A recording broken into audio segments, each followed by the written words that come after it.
بسم الله الرحمن الرحيم الحمد لله رب العالمين والصلاة والسلام على أشرف الأنبياء والمرسلين وعلى آله وأصحابه أجمعين. Just wanted to share a short reflection, something that we had covered this past weekend in our tafsīr class. I teach a tafsīr class every Saturday morning at Middle Ground, and we call it Understanding the Qur'ān. And we're going through the beginning section of the third chapter of the Qur'an, Sūrah Āl Imrān, the chapter about the family of Imran. And as has been noted, this beginning section, about the first 80 verses or so of this chapter, is addressing the people of the book, but particularly the Christians. And one of the things that we had talked about, particularly from their point of view, is an emphasis on love, right? And of course, and by this I mean having love of Allah, professing one's love of God, and then presuming that love reciprocated.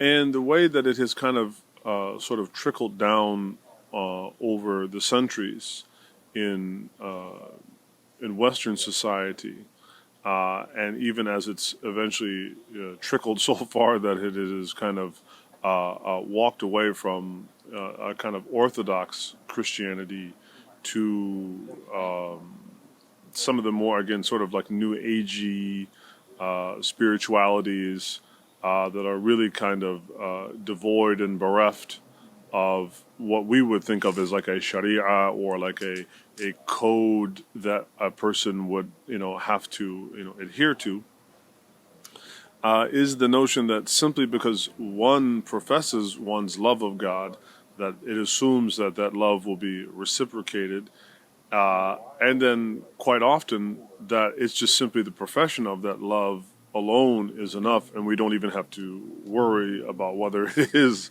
reciprocated. And as I have discussed in a few of the other short videos about the impact of psychology, Freud, and therapeutics on shaping religious and then spiritual thought, where the self becomes the object of what is worshipped, then the idea of love, we can see where we arrive at some of these, again, new age isms of self-love and this kind of thing. And so I wanted to just take us through one verse that we had looked at this weekend that gives us some food for thought about this, and it's the verse 31 in Sūrah Āl Imrān, verse 31 of the third chapter of the Qur'an, where Allah Ta'ala gives a command. Qul, He tells the Prophet Sallallahu Alaihi Wasallam, say, In kuntum tuhibbun Allah fattabi'uni yuhibbukum Allah. Let's break it down. So first, it's a command. Tells the people, and again, the immediate audience of this, of course, is the Nasara of Najran, right? It is the Christians living in the Arabian Peninsula, but really as addressing this notion of being people who claim, right, to love God. Well, now putting a condition, right? In kuntum tuhibbun Allah. If indeed you claim or profess your love, now a condition for that love has been made, ittiba' Rasulullah. It has now been made a condition that one will have to follow the messenger. And by following the messenger, this is referring to sharia, meaning that you have to follow, you can't just simply say, I love God. No. Your condition for loving God is, how do you, what kind of foods do you eat? How do you pray? When do you pray? All of the aspects of sharia, in kuntum tuhibbun Allah, fattabi'uni. Then, if this condition is met, yuhibbukum Allah. The way that we could think to translate this is what you can be loved, but it is not guaranteed and automatic. It is, of course, conditional, right, upon meeting this requirement of ittiba' Rasulullah, ittiba' Muhammad sallallahu alaihi wasallam, following Muhammad. And so when we look, for instance, in one of the books of I'rab, right, one of the books of those that break down the grammar and gives us some insights into what's going on mechanically, like with the language. He writes, يُحْبِبُكُمُ اللَّهُ يُحْبِب فِعْلٌ مُضَارِع مَجْزُوم, right? That it's a verb that's conjugated in the present tense, but the end sound is cut off. لِأَنَّهُ جَوَابُ الطَّلَبِ, because it is an answer to it's an answer to the request that's being made. What is the request that's being made? Good morning. Good morning. Good morning. What is the request that's being made? The request that is being made is you want to profess your love, right?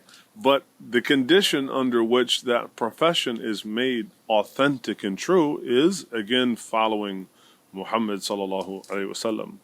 And so the answer, or the way of verifying whether or not we love God, is not by our words and not even alone by our intentions. It's also by the contents of our demonstration, right? By the contents of our demonstration. And likewise, when it talks about يَغْفِرْ لَكُمْ ذُنُوبَكُمْ, you can be forgiven, right? You can be, versus, well, I have this set of beliefs and I'm automatically absolved of all sin. No, it doesn't fly. And so this is not only, it is primarily a wa'id, or an admonition of the people of the book, but it is secondarily an admonition for us as believers, as Muslims, meaning that we also shouldn't become so prideful that we turn around and do the same thing and say, well, I'm a Muslim, and therefore, simply by professing my Islam, right, I don't have to follow Muhammad sallallahu alaihi wasallam. And we've seen this at, various parts throughout the Nabuwah, through the prophethood, through the mission of the Prophet sallallahu alaihi wasallam, where those who, thought to profess their Islam, but in reality were opposed to him. And by this, I don't only mean the hypocrites, the munafiqun, right? There were also, because we often feel that we are due a certain degree of autonomy, right? We often feel we are due a certain degree of autonomy to, behave or do as we want.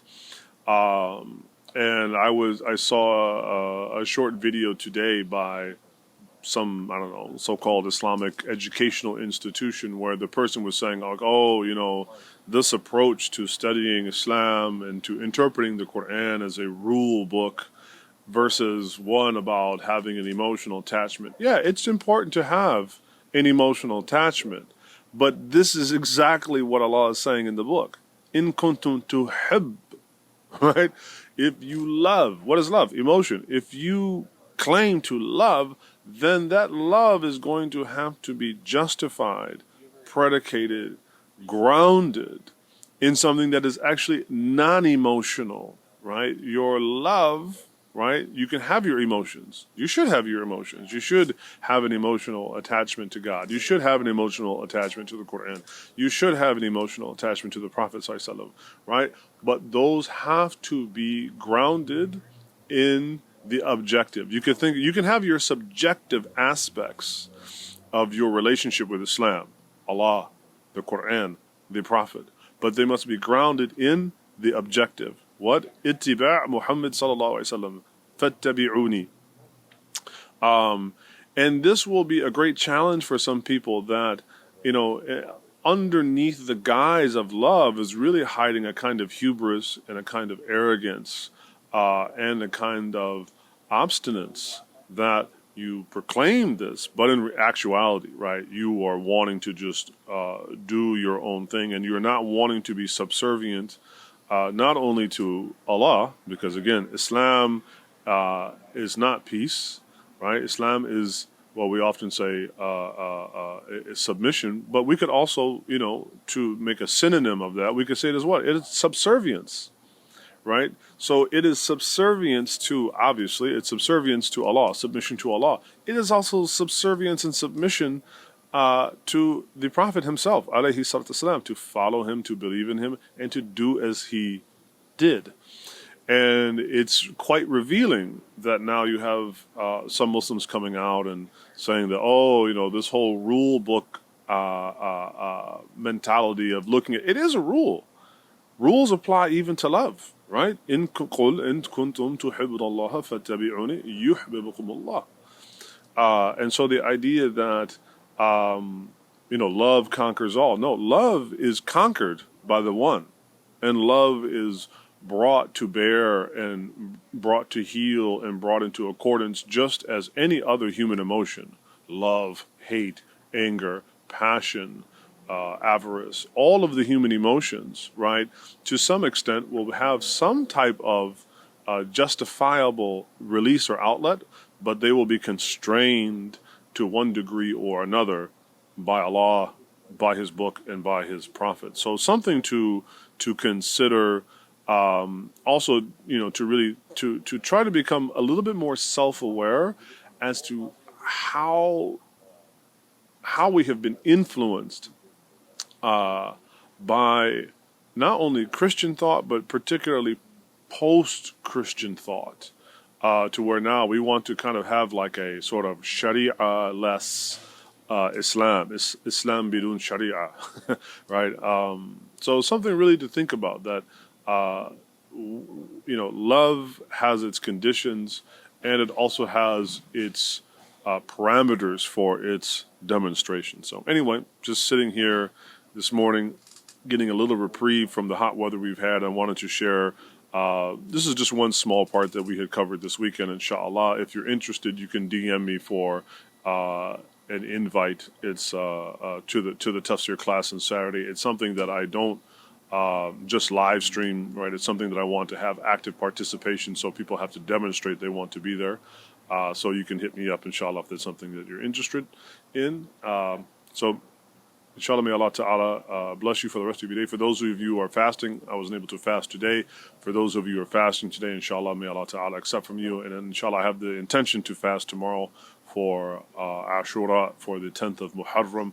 May Allah Ta'ala accept from us our fasting, our ibadah, and forgive us for our dhunub, inshallah. Wa salawatullahi ta'ala ala rasulihil kareem wa ala alihi wa ashabihi ajma'in. Walhamdulillahi rabbil alameen. Wassalamu alaikum wa rahmatullahi ta'ala wa barakatuh.